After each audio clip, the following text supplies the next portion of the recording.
Howdy. If you live in a developed country, chances are that Japanese media or technology touches your life in some way. Japanese stuff is everywhere. We got people wanting to be Japanese in South Africa, the US, Mexico, whatever. I mean, you can't escape it. Even when I was just a wee lad, I could recall a bunch of little kids running around with their arms behind their back, chanting something about a leaf village and a Sasuke, and that was on their way to play me in a game of Bakugan. But I wanted to be a little bad boy and win more Bakugan because I just had 2 and that just wasn't enough. But I bet my 2 Bakugan for 2 of their Bakugan, but they won and all of a sudden I had no Bakugan. And I went on to walk around gym class, holding back tears. And all of that Bakugan action came from Japan. But if you're into samurai media, that's from Japan too. Toyota 4Runners, Japan. Toyota Tacomas, Japan. Sushi, pink trees, role-playing video games, robots, rice balls, computers, all dominated by Japan. There's even a bit of a meme within specific communities for specific interests called Japan bias, where an example can be completely mundane, but because it's from Japan, all of a sudden it's held to a higher standard. Look, it's an overpriced bartender doing all of these theatrics for a $40 whiskey glass. That's kind of a waste of a hard-earned $40. Oh, it's from Japan.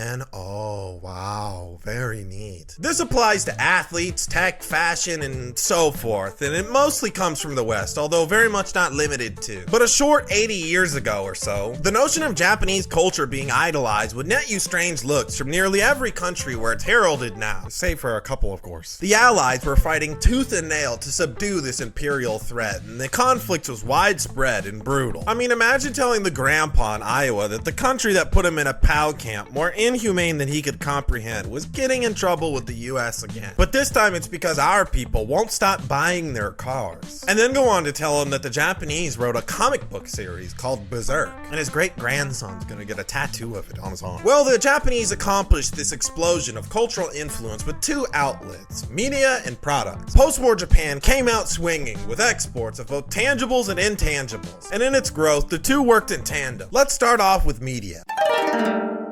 The most stereotypical media to come out of Japan is anime, and the genre's first major release was Astro Boy by Osamu Tezuka on January 1st, 1963. Astro Boy was a big hit at home, of course, resonating a positive vibe in rebuild Japan, but it was also the first anime to be a big breakout hit in the West as well. Astro Boy is an important piece of entertainment history, with it being solid proof that Japanese animated media can have a scene abroad. It set the stage for what was to come, and Japanese animation is a cultural standout to this day. While Astro Boy wasn't a smash hit in the US per se, titles like it and Speed Racer would at least keep the American public open and receptive while the genre fully developed, and the true pop culture phenomena level titles would release. And wouldn't you know, in the 1990s, here they came, with DBZ, Sailor Moon, Naruto, Cowboy Bebop, Neon Genesis, Evangelion, and especially Pokemon, having people on the news talking about devious pocket monsters. In the 1990s anime craze, the IPs were paired with products and network spots filled up. And wouldn't you know, that made Japanese media companies a lot of moolah. It was the massive financial success that incentivized these media outlets to pump money into the American market. And more anime poured in, from popular shonen down to niche slice of life stuff, because there was an infrastructure to support it, as well as a fan base who grew up on the big hits to diversify their taste in the media. But I'm not gonna keep rambling on about Dragon Ball and how you just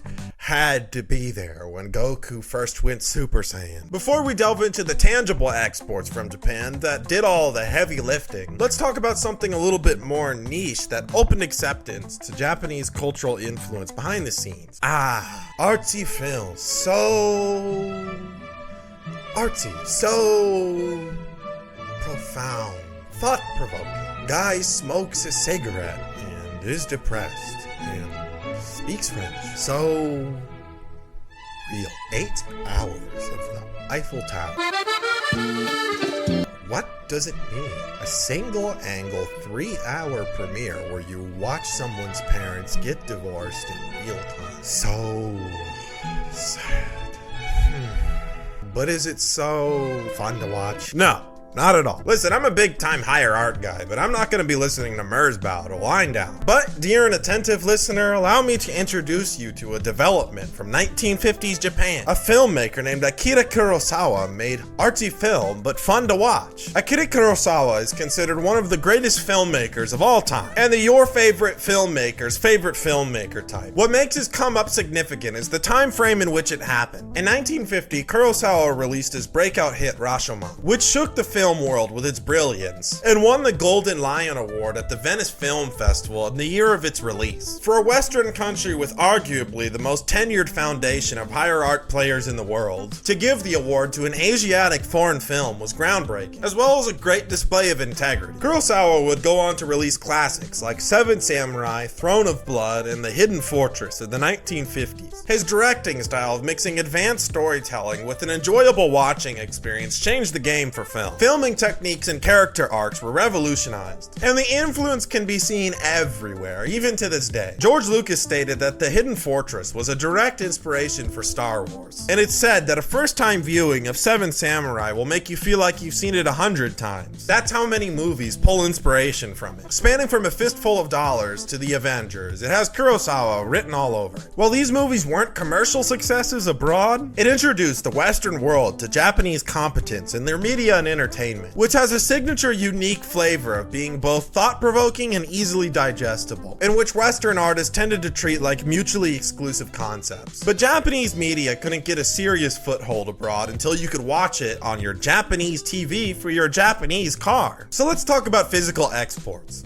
For this segment, I'm going to talk about the Japanese effect on the American market specifically. I know I've talked about their global presence thus far, but I'll keep it simple here. Plus, America's economy is all that really matters, right? Oh yeah, sorry guys, sorry. You can't talk about the Japanese economy without talking about cars. Cars were, ironically enough, Japan's vehicle into the American market, at least for the size and scale of what was to come. Companies like Honda, Datsun, and especially Toyota hit the pavement screeching with their high quality and economic efficiency. Pretty soon, every other person had a Japanese car. The Honda Civic, the Toyota Corolla, the Datsun 240Z, and then came the 1980s and it was the Toyota Camry, the Honda Accord, the iconic renditions of the Civic, and many more. Japanese cars were absolutely going to town on the American market, and Yankee Doodle Doo consumers could not be more happy with their purchases for the most part. This is kind of starting to sound like a donut media video or something. Reason for the absolute success of these foreign cars was a complicated conundrum of a few factors. Actually, no.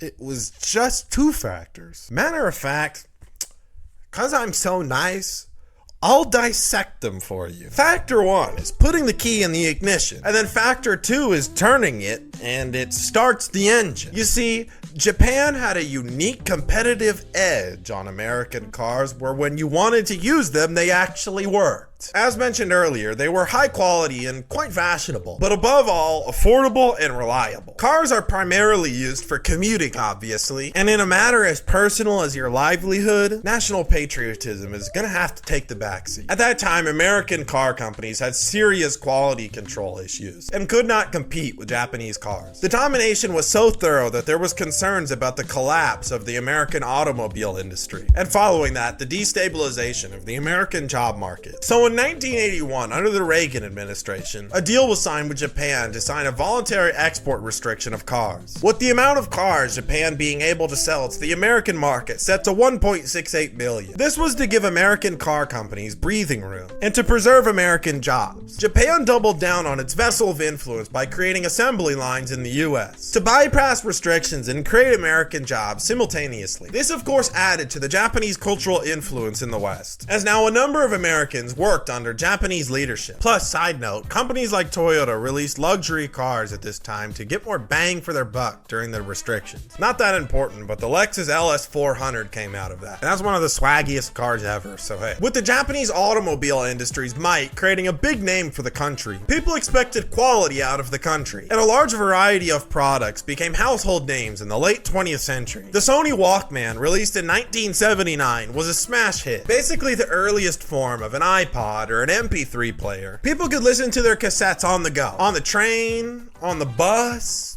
even while on a walk. Sony had a lot of hits with their TVs and other tech. Want a cool motorcycle? Honda, Suzuki, and Yamaha were dominating the market. But if you want a piano, Yamaha's got you on that as well.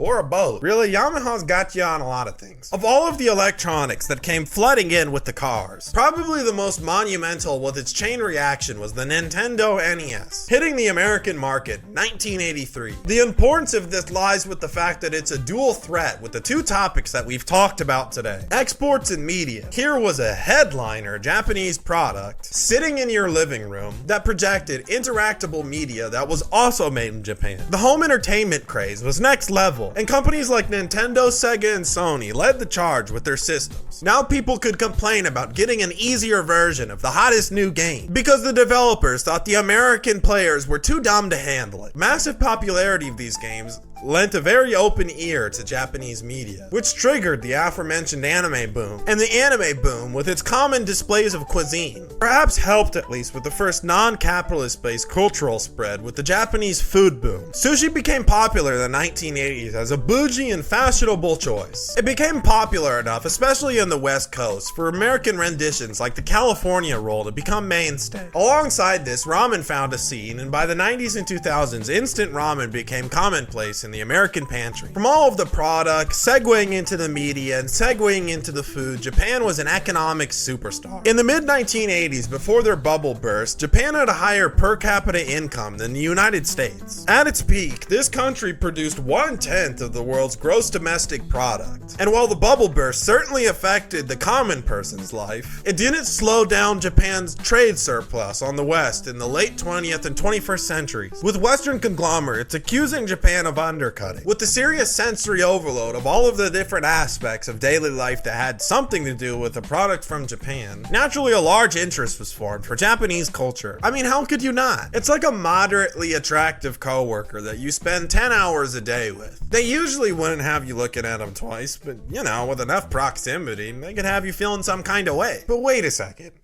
Do all of these shows and cars and cassette players actually display Japanese culture? What is the makeup of Japanese culture? I mean, think about it. Before the end of World War II, Japan was a completely different place. It was the occupation of the United States during a rebuild which caused a shift. Perhaps one of the reasons for Japan's export success is that it wasn't really committed to any sort of, agenda or thing that it was saying. Japan is such a unique country historically because it was the first Asian country to really industrialize, on the losing side of the largest conflict in human history, and the first and only victim of the nuclear age. A course of events like that will have anything shooken up and confused. Yet from the ashes rises an efficient, almost futuristic style country with a bizarre mix of Western and ancestral influences. So what is the Japanese cultural identity? Japan is a fairly isolationist country with a lot of pride in its unique heritage. But truthfully, Japanese culture and history has always been marked by foreign influence. The beginning of Japanese history as the country we know today began in 300 BC with the beginning of the Yayoi period. Before this area was the Jomon period, but they got tired of the whole huts and holes, live off the land thing. And in one form or another, Chinese culture began to spread from Korea to Japan. The biggest manifestation of this change was the shifting from tribal life to rice cultivation. Japan first appears as a nation in Chinese historical chronicles under the name of Wo. In Japan's first shift from tribal to royal civilization, it had some growing pains. And the unified Yamato kingdom brought skilled Chinese and Korean workers to bring craftsmanship to the country. It was through them that Sino influence took full effect. With the rapid spread of Buddhism, Chinese architecture flourished with structures like the Horyu Temple still standing today, built in 607. Spanning for a significant amount of time, Japan was comfortable with pulling all of its cultural influence from the rest of the Eastern world. What should we do? The answer was always, well, what are the Chinese doing? Confucius, Buddha, divine rulers, orange chicken, and fried rice. Which is totally not Chinese, by the way. Where is orange chicken from? Like Missouri or something. Japanese scholars and monks were even sent to China to study. While there was a sense of national pride, at that time the general cultural view is that it was part of the greater Asiatic sphere. It wasn't until the 10th century that the unique Japanese scripts of hiragana and katakana were even created. Prior to that, writing exclusively in Chinese-style kanji. Japan skirted off the beaten path with the Genpei War in 1180 AD, when the imperial family was toppled and something called the shogunate was established. By the way, a random fact that hit my head as I'm shooting this is that shogunate was actually a Western word, and what it was called in Japan was the bofaku or something like that. I'm not sure, but it was something different. But anyways, this was the result of a uniquely Japanese warrior class called the samurai getting tired of the prissy, limp-wristed, soft-handed aristocrats running everything, and decided to take matters into their own hands. Get those damn Fujiwaras out of here. Oh shoot, the Fujiwaras just turned into samurai? Adaptable bunch. This family needs their own video. While this unique warlord system of governance was maturing in place of an imperial one, the Mongols were toppling the rest of Asia. When all of China was toppled and the Mongols made their lunge for Japan, they launched two separate invasions, both being completely destroyed by massive typhoons. This is important because it instilled the belief of the nation that the people of Japan were a separate people, immune to the plagues that devastated the rest of the Asian world. Japan would not be overtaken by the Mongols because they had something that they called the divine wind, or otherwise known as kamikaze. A great nationalism was birthed and laid the foundation for the isolationist policies to come. Everything changed when guns reached the country from Portuguese traders in the 1500s. At first, many warriors were too prideful to use them, seeing them as foreign, dishonorable, and a betrayal of tradition. But in 1543, Oda Nobunaga implemented firearms into combat and completely swept the nation. His warriors' use of skilled marksmanship with these advanced weapons crushed all those who opposed him. The traditional samurai who refused to use guns did not stand a chance. Oda's regime and the rulers who followed him had two notable developments in their seizing of power: their modernization of military combat and their establishment of the Bakuhan system. This was the separation of the population based on ancestral bloodlines, also known as feudal Japan. These classes were warriors, farmers, artisans, merchants, and royals. Each had set paths in life and could not deviate by law. The Nobunaga regime used exotic guns to iron fist a societal structure that was a bit archaic even for that, projecting an odd message: rever your tradition, but adapt or die. It was in that time that Sakoku was established, meaning closed country, meaning Japan no longer even interacted with foreigners, engaging in combat on site. Hey man, you want a baguette? The Edo period began in 1603 and Japan completely turned inward. It was in this isolated feudal time that most of the Japanese cultural heritage flourished. Unique cuisine, art, theater, literature, and architecture developed completely independently. Feudal systems and traditional lineage were held to the highest regard. If you wanted to be a samurai, then too bad. I said no. Go work the farm, farmer boy. But as it progressed into the 17th and 18th century, a bit of a conundrum began to occur. Japanese traditional society stuck around, but at the same time, social and development patterns began to modernize. Cities like Edo populated, and urban-style life and dynamics shifted. Soon, the societal structure of familial occupations started immense poverty and civil unrest. The merchant class became absorbently wealthy as the population rapidly urbanized. Samurai were paid a fixed rate from their state, and the cost of living skyrocketed with the economy. Soon, most of the descendants of the glorious samurai of old, and the once heralded warrior class, could be found living in huts and shacks, in desolate poverty. Time don't wait for anyone, I guess. The civil unrest came to a head with the word spreading of presence of Europeans on the Asian continent and their colonization of various territories. European diplomats were increasingly pressuring shoguns to open up to European influence or be at risk of having a conflict of interest. Western expansionism was a physical manifestation of time moving forward. Various shogun states were in talks about opening up to the Europeans, and this produced intense revolts within the country. Very long story short, one of the revolts toppled the shogunate system completely, and the Meiji Restoration began. The Meiji Restoration was framed as a return to tradition, with the imperial bloodline being at the head of the country, and the government being centered around the royal decree. The Meiji Restoration was done to empower the the Japanese national identity against foreign encroachment. The feudal system was completely abolished, and the emphasis on the ancestral claim of the royal family was placed. But the Meiji Restoration had a sneaky second angle: modernization. Factories were built, a congress was established, and a constitution was written. The military was centralized, organized, given uniforms, and fought in formation. National pride was highlighted, not familial pride, and public education was standardized. It was at that time that Japan also sought to seek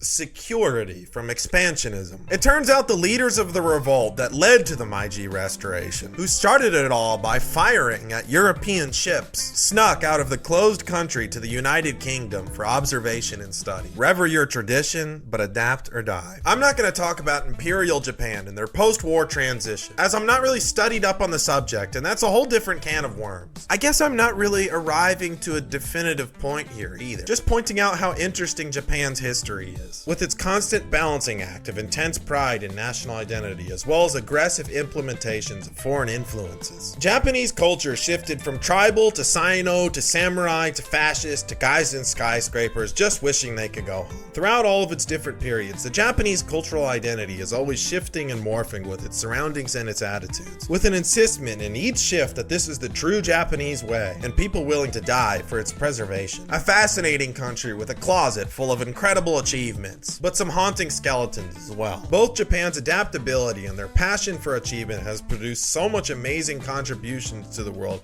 but also so much strife at some points too. It's easy to idolize this country because of their admirable refinement in nearly everything they do, but it's important never to forget history either. What happened, happened. But I do love Japan so much, man. The country that made both Death Note and the Lexus LFA, unbelievable. Plus, Japanese aesthetics do make everything look cooler. Let's just be honest here. I mean, you could put Japanese text down the picture of a can of beans and it's a wallpaper. Anyways, guys, hope you enjoyed.